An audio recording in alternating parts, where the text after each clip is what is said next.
سنیے ذرا دوسرا شبہ کیا ہے ان کا. کہتے ہیں کہ دیکھیں یہ جو آیتیں ہیں نا قرآن مجید کے اندر شرک کے بارے میں، اصل میں یہ تو صرف بتوں کی پوجا کے حوالے سے ہیں، بس صرف بتوں کی پوجا کے حوالے. اور ہم تو بتوں کی پوجا نہیں کرتے. یہ آج کے مشرکین بھی یہی بات کرتے ہیں. آج کے مشرکین بھی بالکل یہی بات کرتے ہیں. کہتے ہیں جی ہم تو بتوں کی پوجا نہیں کرتے، جبکہ قرآن میں جتنی بھی آیتیں ہیں نا شرک کے حوالے سے، وہ ساری کی ساری بتوں کی پوجا کے حوالے سے.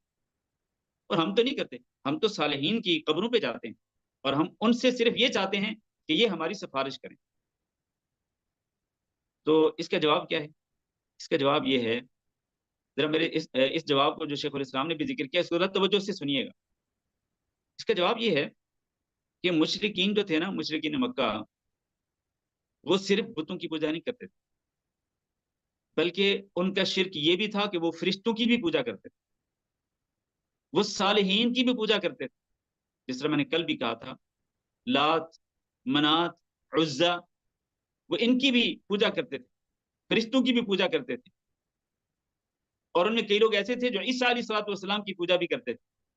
تو شرک جو ہے اس دور کے اندر صرف بتوں کی پوجا نہیں تھی، بتوں کی پوجا بھی تھی اور صالحین کی پوجا بھی تھی اس دور کے اندر.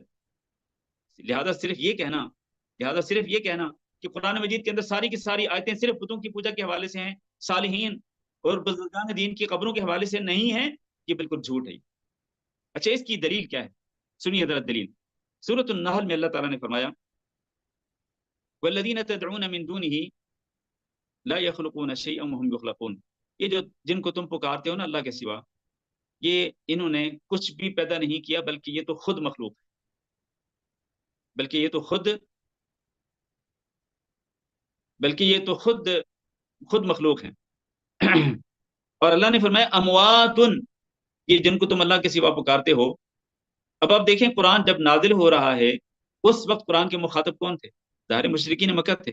تو اللہ مشرکین مکہ کو کہہ رہا ہے کہ جن کو تم پکارتے ہو نا اللہ کے سوا، ایک تو یہ ہے کہ وہ کسی چیز کو کے خالق نہیں ہیں اور وہ خود مخلوق ہیں. دوسری بات امواتن، وہ مردہ ہیں، غیر احیاء، وہ زندہ نہیں ہیں. وما یشعرون ایان یبعثون، اور ان کو یہ بھی نہیں پتا کہ ان کو کب اٹھایا جائے گا. اب بھلے لوگوں ذرا آپ سوچیں کہ یہ کن کو اللہ تعالیٰ کہہ رہے ہیں وہ مردے ہیں،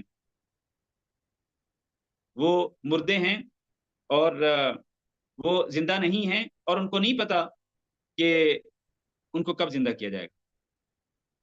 یہ سورۃ النحل کے دوسرے رکوع کے اندر، سورۃ النحل کے دوسرے رکوع کے اندر یہ آیتیں موجود. تو اللہ تعالیٰ کن کو کہہ رہے ہیں کہ وہ مردہ ہیں، وہ زندہ نہیں، ان کو نہیں پتا کہ کب ان کو اٹھایا جائے گا؟ کیا اللہ تعالیٰ بتوں کے بارے میں کہہ رہے ہیں کہ بت مردہ ہیں، وہ زندہ نہیں، اور ان کو بتوں کو نہیں پتا کہ وہ بت کب اٹھائے جائیں گے قیامت کے دن؟ حد ہو گئی. یہ آیتیں تو بالکل واضح ہیں اس حوالے سے کہ اللہ تعالیٰ کن کے بارے میں کہہ رہے ہیں؟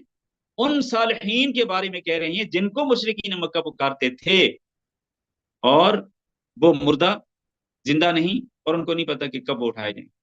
تو اس کا مطلب یہ ہے کہ اس دور کے اندر بھی صالحین اور صالحین کی قبروں پر شرک ہوتا تھا، جس کی اللہ نے تردید کی قرآن مجید کے اندر.